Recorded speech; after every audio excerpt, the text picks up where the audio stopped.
Unë do të sigurojmë që të mposht pa të vrarë. Ti je shumë këmbgulës dhe kjo është shumë e qartë. Për fat të keq uniforma jote u bë copash.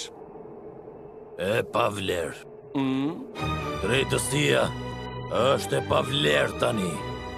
E kam ndarë mendjen time. Wow!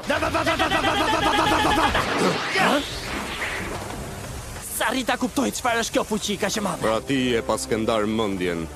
I madhi Topo. E pa mundur. Si mund të ndodhë gjithë kjo? Kjo energji është thuajse identike me fuqinë e një zoti. Tani është koha që ti tregosh atyre se kush je në të vërtetë.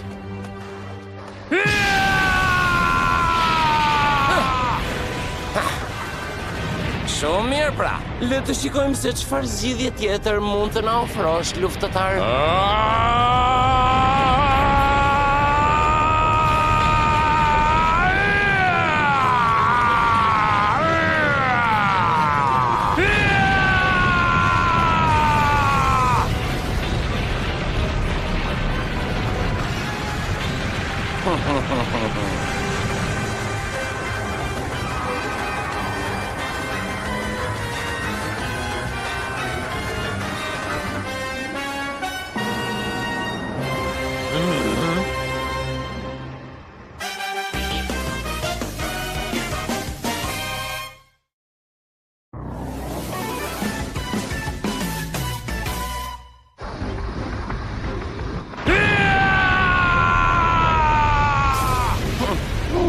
Çfarë është kjo ndjesi kështu?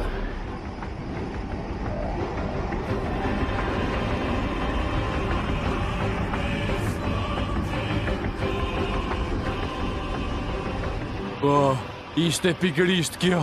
Ne jemi më pak të rrezikuar nga çështja e shkatërimit të universit ton. Dhe që nga ky moment, Tani do të filloj lufta e vërtetë e mbijetesës.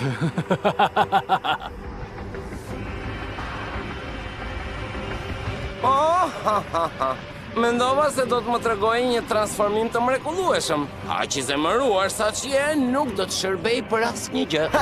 Le të shpresojmë kështu. E po, tani le ta testojmë dhe ta shikojmë. Mbreslënse. Çfarë ndodhi?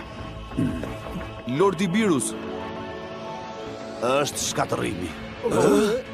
Por fuqia e shkatërimit është... E po në fakt kjo është një fuqi e cila i përket vetëm zotave të shkatërimit. edhe Topo gjithashtu.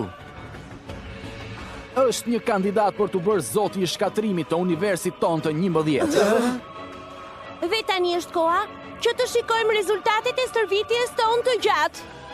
Kur Topo ndan mendjen e tij, ai nuk ka asnjë ndryshim prej një zoti shkatrimi. Prandaj, kjo është lindja e zotit të shkatrimit Topo.